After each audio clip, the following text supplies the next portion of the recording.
Kevin, please talk about commitments we are after. Is there going to be a whole lot, Jason, do you believe, between now and National Signing Day? No, I don't think so. I mean, there's a kid that they just recently offered, a 2023 kid, but that's the only, and he's a safety, out of the junior college ranks, but that's the only noise that I've heard. I don't think that Oklahoma is going to do much of anything else in this late recruiting cycle. Now, like as we mentioned earlier in the show, that they're going to continue to be very very aggressive and very active in the portal, looking at the from a defensive line, defensive tackle, um, offensive line. There's a couple of guys that they're looking at.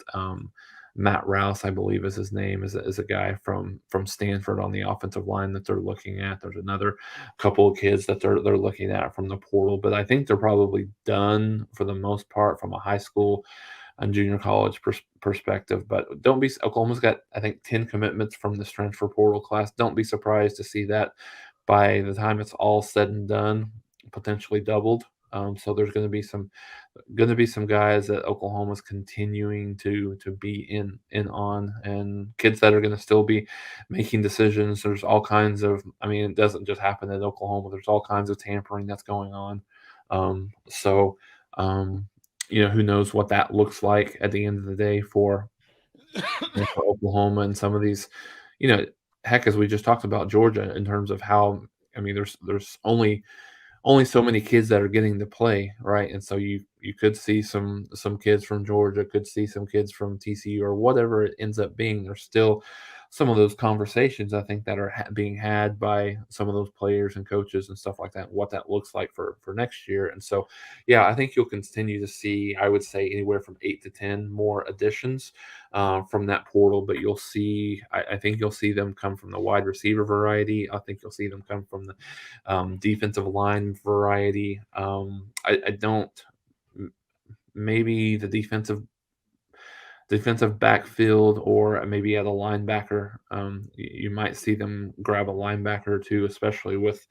I know there were some comments about that. David Agwebu announced that he was hitting the portal yesterday or the day before.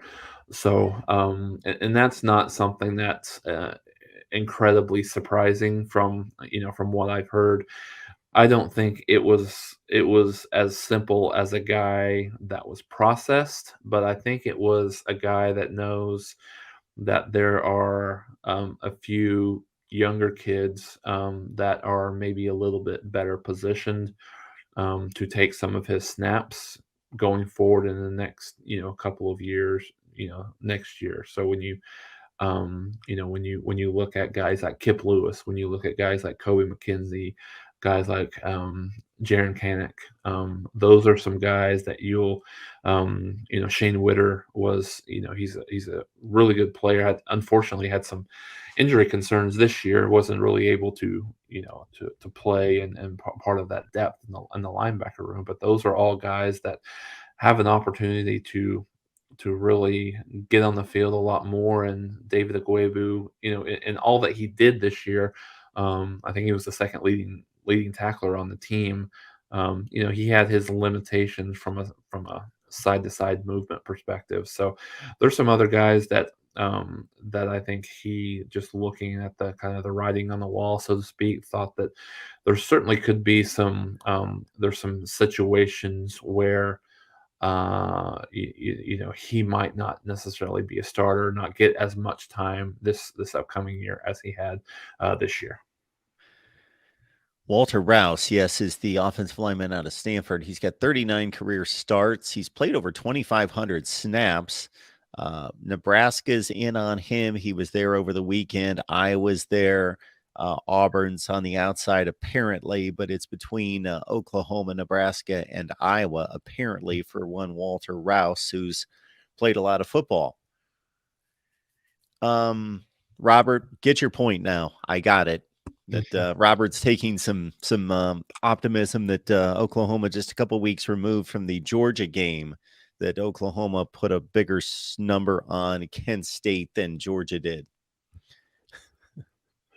So Yeah, I mean, you can only do so much with those comparative scores, right? I mean, when you look at one side of that game for Oklahoma, Oklahoma was only up 3-0 at halftime, in that game and kinda got it together in the second half, but, yeah, I mean, there's certainly there's you want to be optimistic. I mean, right, you want to have that, you kinda tread that fine line between being realistic and being optimistic, so, there's certain obviously, I think there's certain areas that you can look at from being a little bit more optimistic as you go into this 2023 season. Absolutely, with the recruiting class, the guys that they got coming back.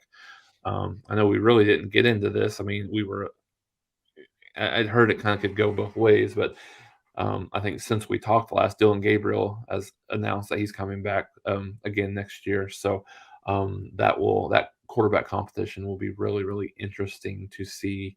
To see where that's at.